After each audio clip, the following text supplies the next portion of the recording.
Dans un coin de l'Atlantique, là-bas où le soleil brille et les eaux sont cristallines, nous trouvons les îles Canaries. Au nord, Lanzarote, la plus étonnante. Et là, Teguise, où j'habite.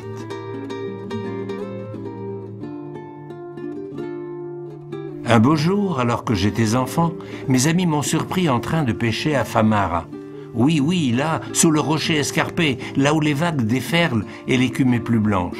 Je ne les connaissais pas, mais j'ai tout de suite su que nous allions vivre une belle histoire. Ils sont arrivés et ont été surpris par Sa Majesté. J'ai fait le guide et leur ai expliqué où nous nous trouvions. Au pied du Risco de Famara.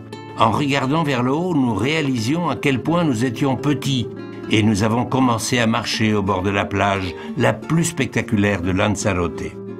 De là, on voyait l'île de la Graciosa et au bout de la plage, le village de la Caleta de Famara.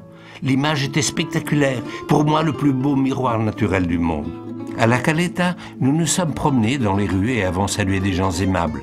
Mais en regardant à nouveau Famara, je leur ai dit que cette si grande plage n'était pas la seule de Teguise et je leur ai conseillé de traverser l'île pour voir l'autre côté de la côte. Sur la costesse de Teguise se trouve le petit village de Las Caletas et à côté une des zones touristiques les plus importantes de Lanzarote, Costa Teguise. Elle a des plages très agréables aux eaux cristallines comme El Ancla, Playa Bastián, El Jablillo. Un peu plus au nord, le vent nous laisse voir d'intrépides windsurf entre les plages de Las Cucharas et Los Chacos où ont lieu de nombreux championnats internationaux.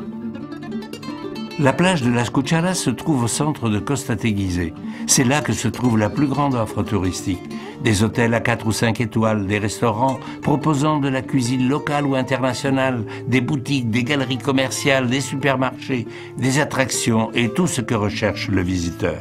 Les petits s'y amusent et tout au moment les adultes y trouvent la tranquillité et la détente dont ils ont besoin. À Costa Teguise, l'offre sportive est très large. Des activités nautiques comme la plongée sous-marine, la planche à voile ou le kitesurf, et aussi les sports de raquettes ou bien d'autres encore comme le vélo, le trek ou le footing sur ces agréables promenades. Ici, les amateurs de golf profitent chaque jour d'un fantastique terrain à 18 trous. Le soir, le divertissement est également assuré et on peut prendre un verre dans de nombreux locaux au rythme de la meilleure musique.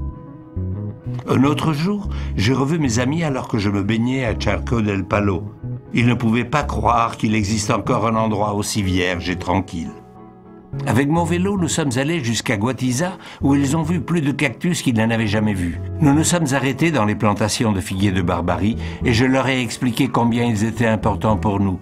L'essentiel n'était pas les plantes mais la cochenille, ce petit parasite dont on extrait un colorant très apprécié dans l'industrie cosmétique.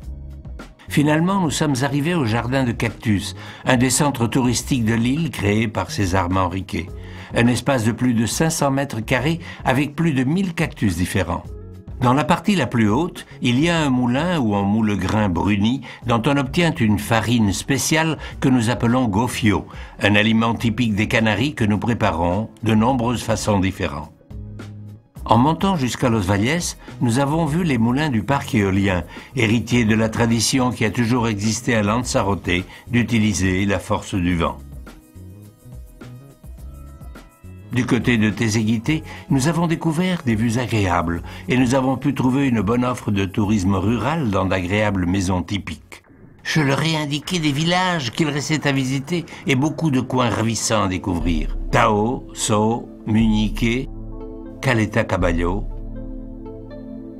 Mes amis sont arrivés à Nazareth et ont vu comment les entrailles d'une montagne peuvent être un endroit incroyable à découvrir. Ils se sont laissés captiver et ont connu l'amabilité des personnes qui y vivent. Je leur ai aussi conseillé de visiter Tiagua et son musée agricole où la tradition, l'architecture et la nature s'unissent à la perfection. Son ensemble architectonique a plus de 200 ans et on y rappelle la culture agricole de Lanzarote. On peut y goûter un vin du terroir et un bon fromage artisanal. Mozaga est un autre des petits villages consacrés au vin et possédant plusieurs gîtes ruraux qui appartiennent au spectaculaire territoire de la Geria, où l'ingéniosité des viticulteurs pour protéger leurs vignobles du vent rend le paysage insolite. Le volcan de Taiche est imposant et de là, les vues sont magnifiques.